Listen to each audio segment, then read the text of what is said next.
सतगुरु नानक जिन कल राखी मेरी, सतनाम श्री हर सतनाम श्री हर। डिठड़ो मुख शहन शाह जो, वेड़ा रोग शरीर जा, एम सतगुर जो दीदार। जे सरी मेला पंजवा घर चार एक ओंकार सतगुर प्रसाद। अब मैं सुख पायो गुर आग, तज स्यानप चिंत विसारी, ऐं छोड़ियो है त्याग राव।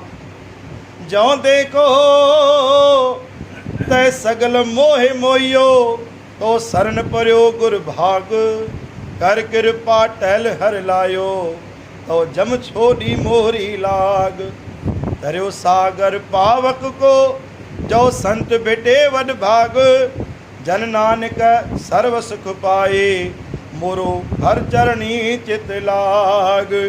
सतनाम श्री हर सतनाम श्री हर। धरियो सागर पावक को, जो संत बेटे वड भाग। जन नानक सर्व सुख पाए, मोरो हर चरणी चित लाग। गुरु प्यारी साध संगत, वाणी परम पिता परमात्मा श्री धन गुरु अर्जन देव महाराज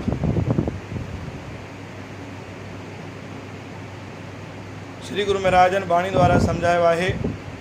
अब मैं सुख पायो गुर आग, तज स्यानप चिंत विसारी, ऐं छोड़ियो है त्याग।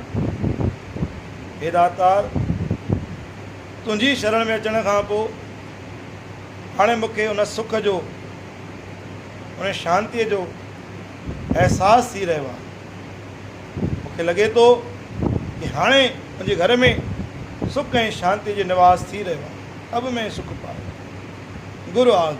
लेकिन दातार, उहो सुख बि मुंहिंजे कहिड़े कम जो, जंहिं सुख जे करे तुंहिंजो नाम विसरी वञा।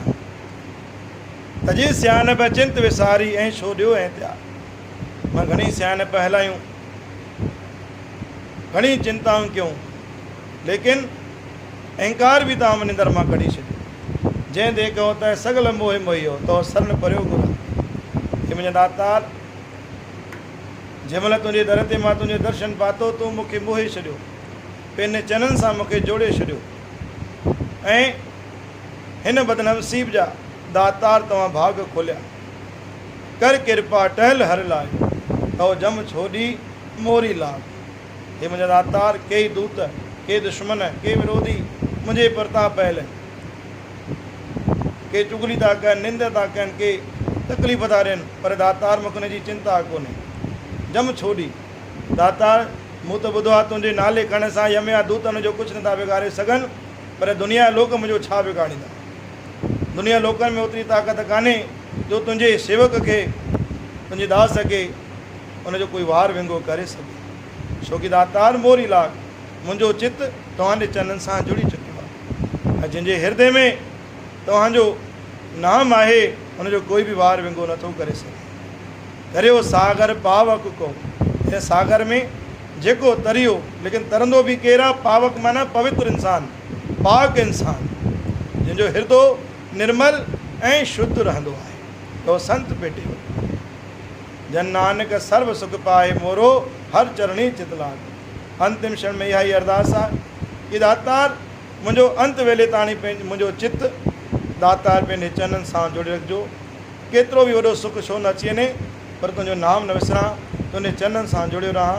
अटल कृपा तुंहिंजी परिवार जे मथां बणी रहे। बोल गुरु नानक देव की जय।